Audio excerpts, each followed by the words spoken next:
This podcast is part of the Frederick Podcast Network. Learn more at listenfrederick.com. Beers in the Lot, episode 133 is brought to you by... Shouldn't having conversations with your money be easy? Easier than counting the planets, at least. Saturn, Uranus, Neptune. Oh, what happened to Pluto? Did it offend someone? F&M Trust is here to help you have better conversations with your money. Go bank it easy at fmtrust.bank.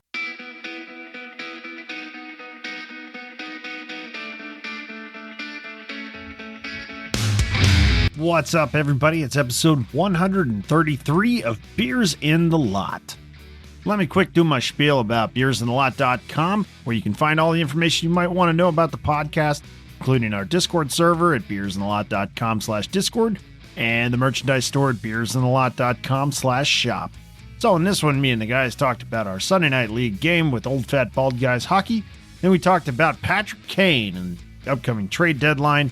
And we also talked about what the Penguins and Caps might be doing for the trade deadline as well. So let's go. Let's crack the beers. What do you have over there, Aaron? I have, from Big Timber Brewing Company, a Lager Pils. There. Nice. Yee. Yee. Brewed here in the great state of West Virginia. Nice. Yeah, it's not bad. How about you? What you got, John? So I have actually a loyal listener sent this to us. So Cheer Wine, which is a soda from the Carolinas, they did in conjunction with Noda Brewing Company a Cheer Wine Ale. It was a wheat ale, I guess made with the Cheer Wine soda. So I'm gonna do like a little pairing here tonight. You know, maybe I'll get out maybe I'll get a nice charcuterie board or some dark chocolate out. I don't know. I was gonna say, do you have a cheese pairing with that? Yeah, they probably have like some craft singles down in the hotel lobby. Some like really old Hershey Kisses. I can just do a pairing in my room. Yeah, I was gonna do that. Old Hershey Kisses. Yeah. What do you got, Danny? So I also have Cheer Wine Ale from our friends down in the Carolinas. Tastes very much like the soda. Have you ever had 100%. it before? I have. Yeah, I have. I've never had it. What you got tonight, Riggs? I also have the Cheer Wine Ale Interesting. from Noda Brewing Company. Thank you, Jessica. Yes, thank you so thank much. This is pretty interesting. It is very much a cherry cola with a little bit of wheat beer taste to it, and it smells just like a cherry soda. Like, it's weird. So after I just all right, so I just had some of the soda, and I'm not a big soda guy, so it's like very sweet. But I could see every time I have like a soda, I can see why people just drink it constantly and guzzle it down. I Yes. can't. I try not to. Baja Blast has a hold on me though. That's a different animal. I don't think that's soda though. Yeah. Taste the Different beast. Yeah, taste the beast, yeah.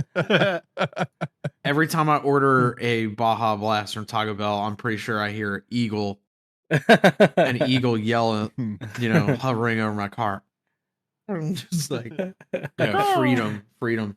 The ale's not bad either. Very like cherry, Yeah. heavy on the cherry note. It's not too much though. No, it's enough. It's enough so you definitely know what's going on. Yeah, it's good. Yeah. I feel like sometimes when breweries try to like some of the stuff they do with partnerships and whatnot, when Like they the try to combine crossovers. two things, yeah, it's just like sometimes it's Remember when Not- hard root beer was really like popular? Yeah, yeah. Everybody, Oh yeah. Yeah. everybody had like a new hard root beer, and everybody Yeah. was buying them by the case and everything, and it was just like, oh my goodness, whatever. that was the first seltzer, technically, if you think about it, the way it was. Yeah. Spike colas, because because you remember right after they had that, I forget the brand that did the root beer. Not your father's. Yeah, or Yeah, whatever. not your Oh, father's. yes, And then, yeah. and then like literally a month after I saw that, they did like cherry cola, and they even did like the Mountain Dew, like green soda type stuff. I tried it once and I was like, it's not bad. I'm not running to the store to get this. Like, No. I mean, obviously a lot of, I think it was more geared, they won't say it, the underage drinkers, know what I'm saying? But like a little big tobacco strategy there. Maybe. Yeah, big alcohol was going after the underage drinkers. Yeah. Strange. Insider reporting. Yeah. They have lobbyists too. That's all I'm gonna say. But anywho, I feel left out, honestly. I don't feel left out. I feel like I left myself out. Yeah. Because you did it to yourself. I did this to myself, yes. I left my cheer wine and drinks in the carpool to hockey last night. Probably had a bit too many flying dogs in the lot to really think straight when I was getting out. But maybe I could find a week-old one next Sunday. Yeah. I'm just gonna say this, Aaron. I think it's tight. You were being a naughty boy. It's totally fine. Yeah, it's fine. You were having a good time last night. Having a good time he was riding high. We had just won. We got some Taco Bell. He had crushed some beers. Like, yeah, he was having a time. Yeah. Oh, I did crush. I did the thumb trick.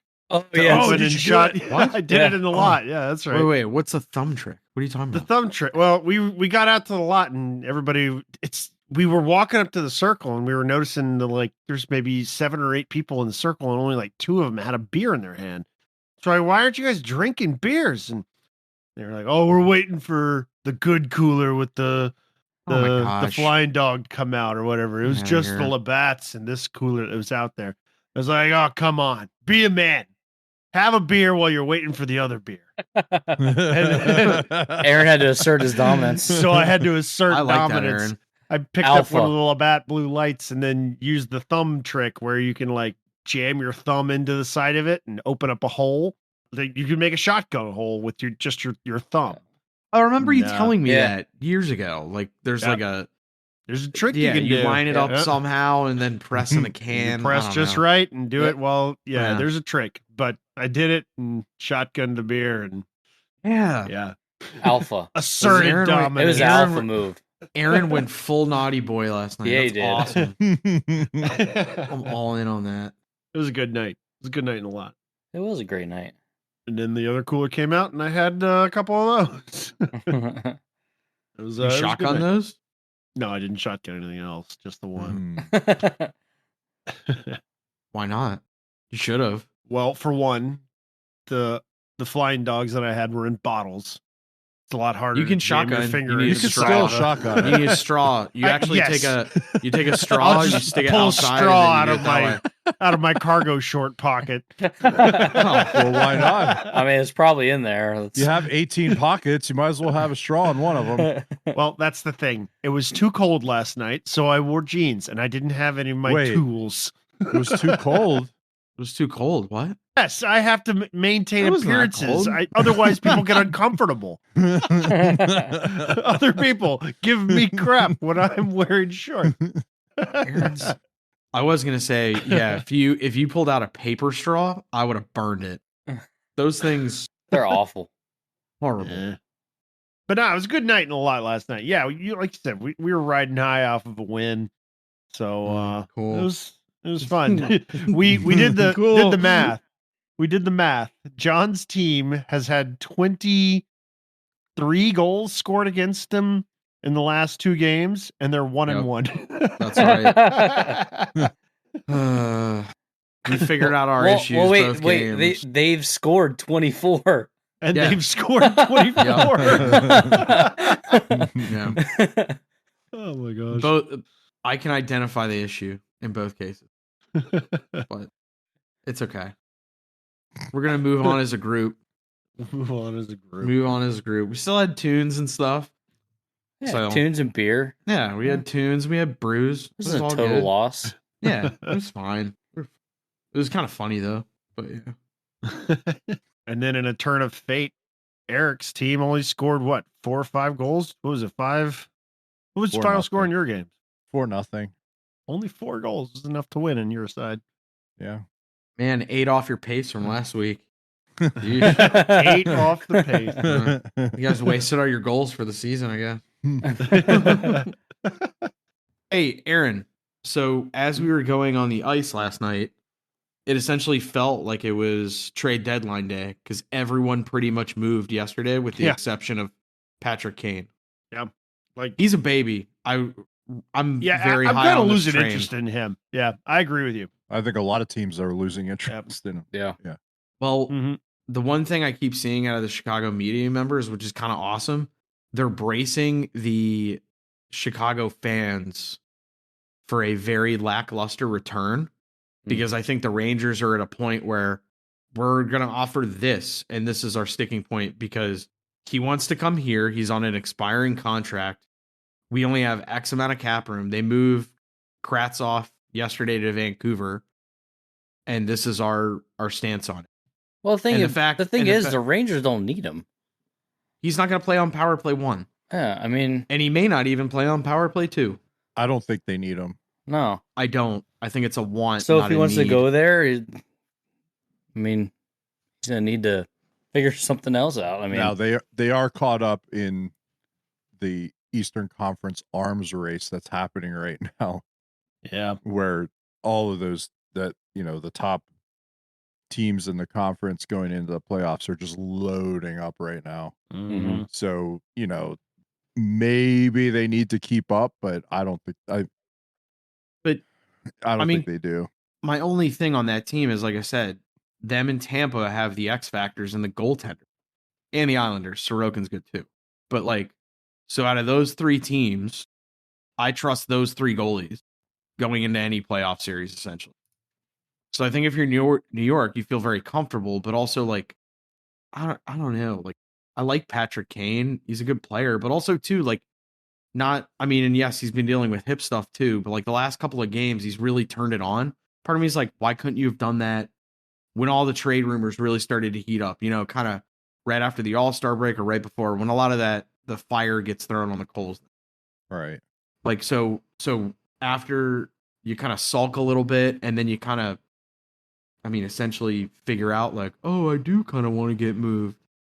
Dude, what's your deal, man? You either gotta shit or get off the pot. I don't really know where he fits in too. I wonder if Chicago either gave him a lackluster or a contract offer extension that he didn't really like, or maybe they didn't give him one at all. Maybe they're about to let him leave. Who knows? Right? Yeah, you don't know what that situation is. Really don't know. And also too, Kane and Taves, they've only known the Chicago Blackhawks kind of growing up in that, we'll call it LA Kings, Boston Bruins, kind of era where those teams were winning cups.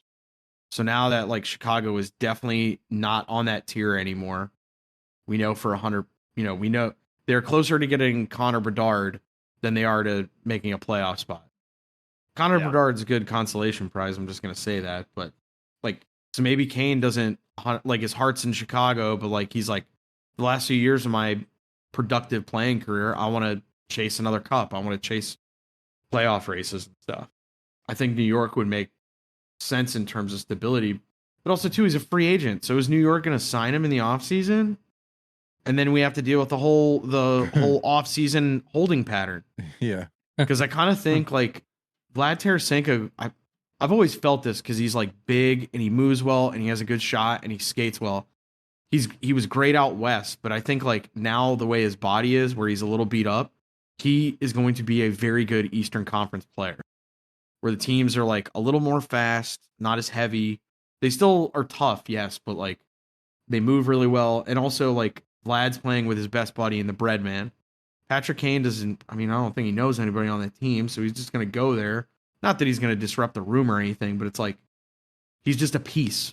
It's not, Well, he's got a history with Panarin too, right? But correct, but I don't see him being a running mate with him anymore. No, he won't be. He won't be with him. Yeah. I would guess that he's probably on that second line, but why would you even do that? Why would you break up? I just don't. I don't see it. So now you're gonna make him a bottom 6 player, is that really, are those the minutes that he should be getting a game? And I don't think that even at this point later in his career, I don't think that's the appropriate place for him. So I think, like in New York's case, they're probably looking at that situation and saying, yeah, we're going to bring that player into that type of position. That means we're not going to give up as much because we're not getting as much value out of the player. And then, like you mentioned, the whole contract situation now they have to deal with or not, in July. So I think he kind of attitude himself out of any leverage that he might have Yeah, had. I think that's it. And I think if you're Chicago, like I think you're kind of like shit. Like cuz every piece they trade away, they need pieces back. They need monopoly pieces on the board. Whether that's picks or some prospects or even a player or two that could kind of just get them to the end of this year. Not necessarily too good at the end of this year because I'm sure they're really thinking about too. Like that's why I think they traded away McCabe and Lafferty. To Toronto today. McCabe also wanted out. Like he's openly said that. I think that's a good pickup for Toronto. Lafferty, when he was with the Pens, he was good. I liked him. And if you're, Sheldon Keefe, now you got two other pieces that you could be really versatile with, which is good. That's awesome. But yeah, Chicago, they're just trying to get chess pieces back. That's all they're trying to do. Yeah. But I hate Chicago anyway, so I don't really care. I tell you what, I'm looking at New York on Cap Friendly, and they could really use defensemen, not forwards. What they would be silly to try to trade for another forward, honestly. They could use a better top pairing defenseman than the one that they have that has the C right now. That's for sure. Well, yes, I mean it would be an improvement. Just about anybody, I think. But but they like just going by salary alone. I mean, like their second pairing, hate. Yeah, lots of hate here. Their second pairing of defensemen. I mean, it's all right, but they've got what, $2.5 million in cap space right now. They could probably find something to do with that. That isn't signing Kane. I don't know. Having watched them a couple times this week because they played Washington and then I watched them then the second game they played this weekend, and they're good. They're fine where they're at. Maybe you need a depth forward, or some depth defenseman because guys are going to get banged up in the playoffs. So right. Maybe that's what you need to do is go look at or try and grab 2 to 3 players that are not necessarily, top pairing D or top 6 forwards that can give you some depth heading into the playoffs, and then just see what you got. That they may still, we always talk about, are they ahead of schedule? They may still be ahead of schedule too. Going and making this move where you're potentially going to have to give up some of your future to get Kane, maybe that's not the best move. Right. Is it worth it? Right. Like it just, so I don't know. I've never been a big Kane fan anyway. Like I appreciate skill and everything, but like I just don't. So if you're New York, who are the teams in the East that really kind of scare you? Well, Boston. who would they play? I mean, Tampa. Like what? Yeah, who would they? And I think Tampa initially. Tampa got really good because they got Tanner. But those are going to be second round matchups, right? Yeah. So whatever. And you still got to get out of the first round. They play Jersey. Right. So Jersey and Carolina. Do they think they can beat Jersey? Yes. Do I think they can beat Jersey? Yes. Yeah. I think they can goalie Jersey. Yes. Yeah. I think that's what I think can happen so too. there. And yeah, because Jersey essentially is trying to do like the Swiss Mafia on that team with all the Swiss guys they got now. Escher and Meyer, but which is kind of cool. That's awesome. Yeah, it's cool. And I don't, that move to go get Timo Meyer, I didn't mind that for them because he's bigger than what they have, really, if you think about it. So like he's a big boy. He can move.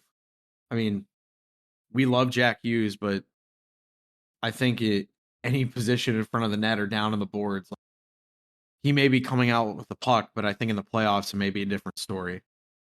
Yeah. He doesn't have that bulk to him. Yeah, he has to play a little bit different game, right? Yeah, absolutely. Hope you're enjoying this episode. Let's take a quick break, though, to hear from our sponsors. Shouldn't having conversations with your money be easy? Way easier than translating texts and all emojis. Smiley face, siren, apple? Mom is eating a spicy apple? What? F&M Trust is here to help you have better conversations with your money. Our FlexLock line of credit lets you borrow from your home for big purchases. Go bank it easy at fmtrust.bank. Equal housing lender. Member FDIC. Oh, why did I teach her to text? Danny, what are the Pens going to do? Nothing. Do you think they're going to do nothing? They already got rid of Cheeks. Yeah, well, they're 2-0. So you're saying Cheeks Clapping was the issue? So that was it right there. That's all we needed. I don't know what you do. I mean, because you either got to blow it up or try to make a run again. But you're gonna have to do some finagling because they don't have any cap room. Well, I think Kapanen helped them out a little. St. Louis helped them out. They got $2 million cap space for the deadline. It looks like.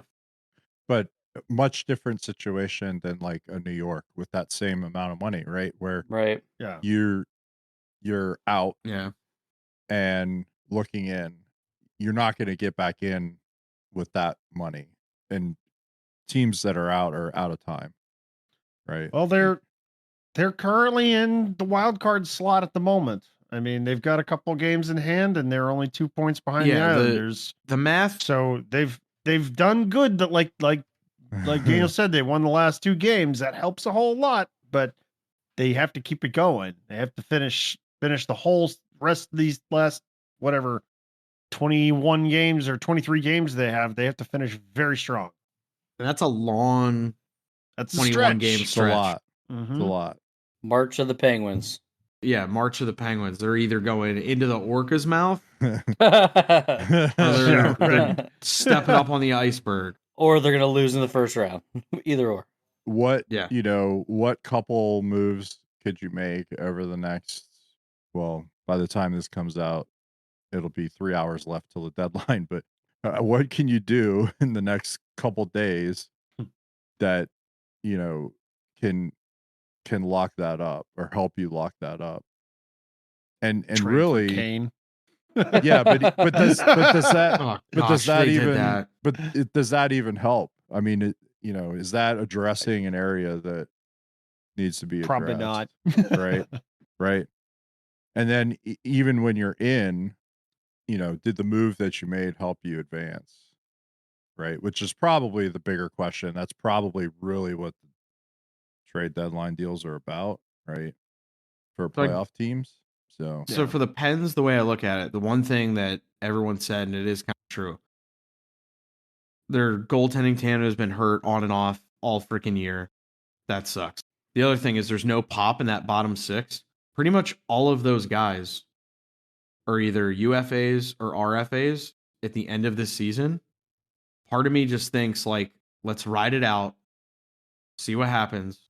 If someone comes to you for something like a piece or like a Dumoulin, for example, because he's a UFA, or maybe, Zucker. I don't know. I'm not saying you say you're open for business, but just see what happens, and make a move then. But like after that, just go to the dry erase board at the end of the season, regardless if you get in the playoffs and get waxed in the first round, go into the playoffs, maybe win a round or 2. Financially, that'd be great for the franchise, or you miss out. I think you kind of, that's a good point. You need to really, especially the last, let's call it 3-4 years of this franchise, it's going to determine the next 10 to 20. Like, how are you going to use the last productive years of Gino, Letang, and Sid? This week, yeah, like this week that we're currently in, it's Monday. There will be ripple effects that you will be able to trace back for like 10 years. Oh, absolutely. For Pittsburgh and Washington. Absolutely. And I like the fact that Caps have already been like, you know what? Let's.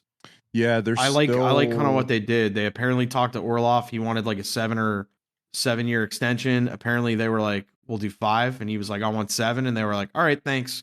Hung up the phone. Kind of put the word out apparently, and Boston came to them. But there's some stuff around that too. Tarek Al-Bashir with The Athletic reported that Ovechkin was not happy, and like there was all this stuff with his dad because passing. they're boys. There was a lot of emotion going on, and a lot of those guys grew up together over the last, decade or so. Oh yeah, because Orlov was here for the Cup.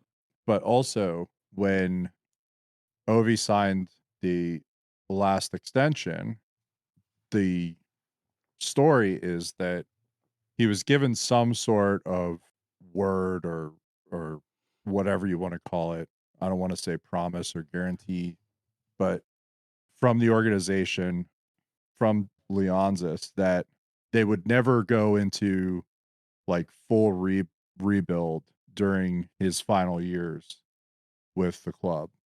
And apparently there was a meeting between Ovechkin and McClellan after the Orlov and Hathaway trade happened to kind of explain why and what the strategy was and what have you. So there's a little bit of like stuff that's going on. And then the stories and the rumors come out that, they're very interested in Chychrun now out of Arizona. Yeah. And it's like, why?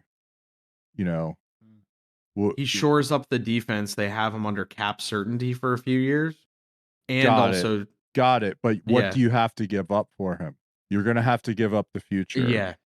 You're going to have to give up top prospects. You're going to have to give up a Connor McMichael or a Hendrix Lapierre, right? See, and that's the thing. I think if you're those teams, like especially the Caps, or their coffers a little bigger than the Pens. Like, okay, I'm not saying this year's a wash because maybe they catch lightning in a bottle, march down like the Penguins, and get in the playoffs. I would hope for that. It's cool. I don't think that on paper. I just don't see it happening. But you ride out this year, retool in the offseason. Maybe some of these younger guys are ready next year at training camp, maybe 100%. Or maybe, I hate wishing this, somebody in the bottom 6 or even in the top 6 gets hurt. You make a call up, kid comes up, does awesome, and you go keep on marching.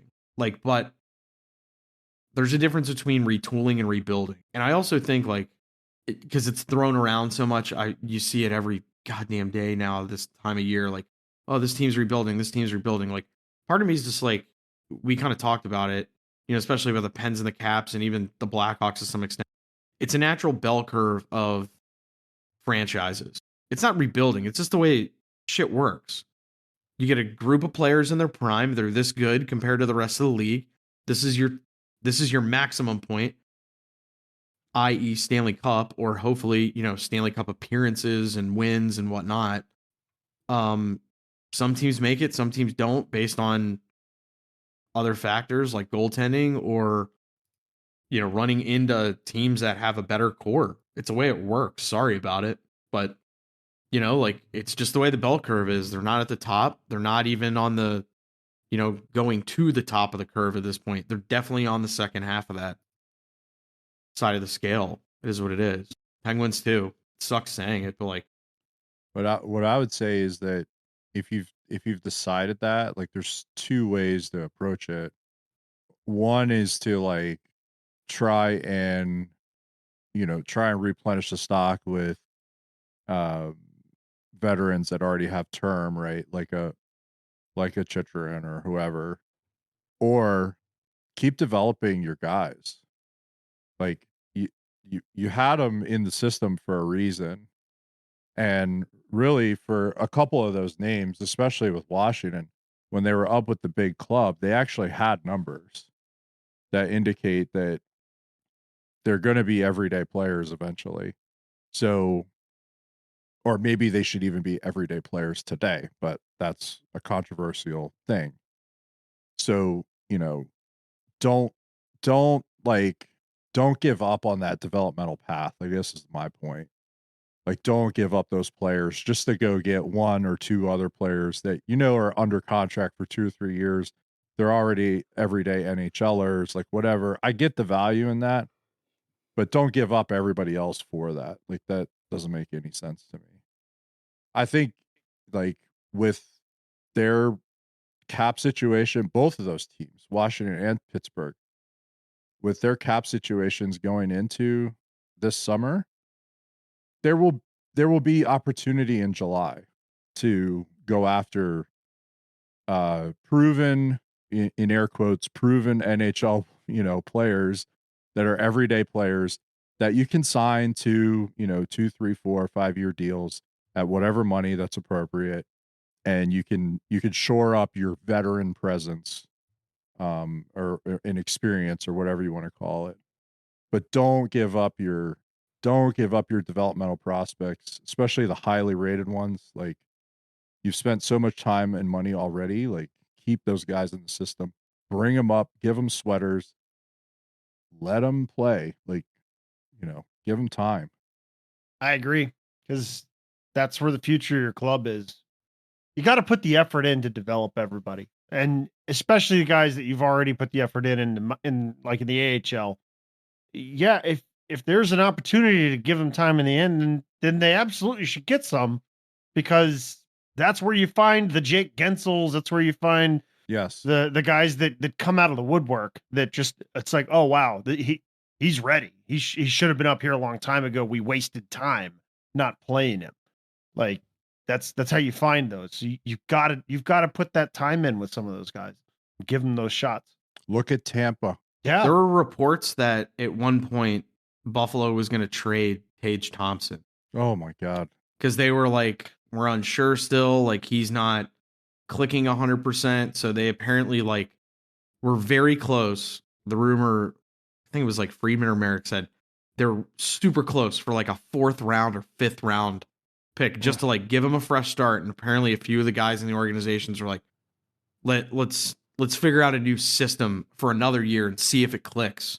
And he's a 40 goal scorer.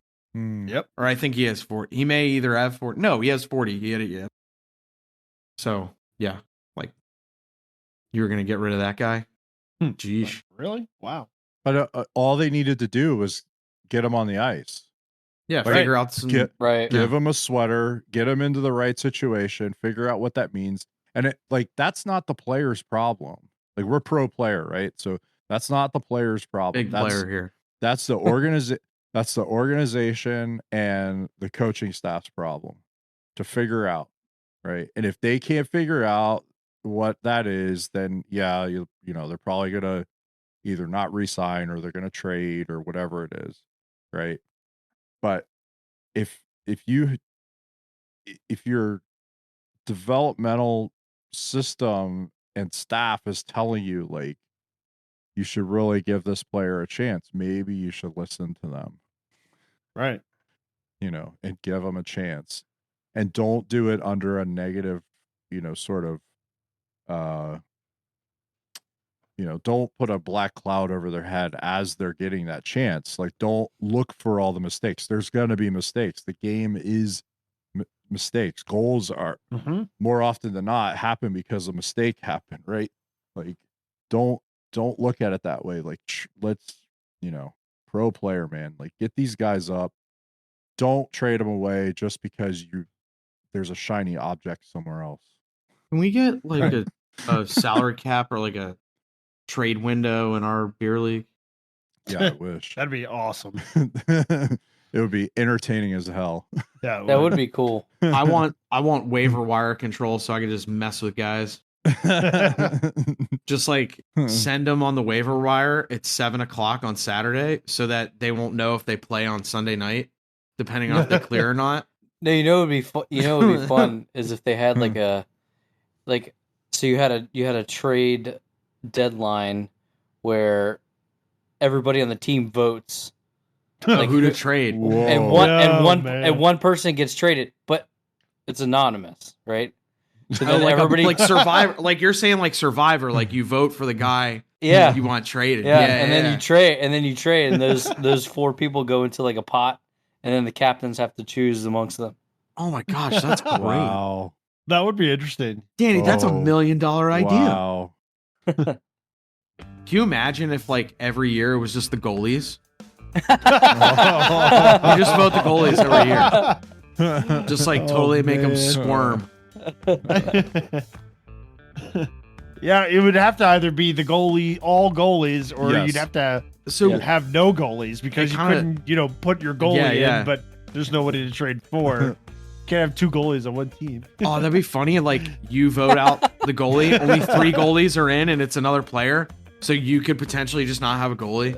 You just have to play 6. Yeah. And that'll do it for episode 133. Thank you so much for giving us a listen. We certainly appreciate it. And hey, if you enjoyed the show, tell your friends, tell your teammates, your coaches, your fellow hockey parents, whoever. Let them know you found a cool new podcast and they should check it out too. And be sure to listen again next week. New episodes drop every Wednesday, so we'll see you then. Later.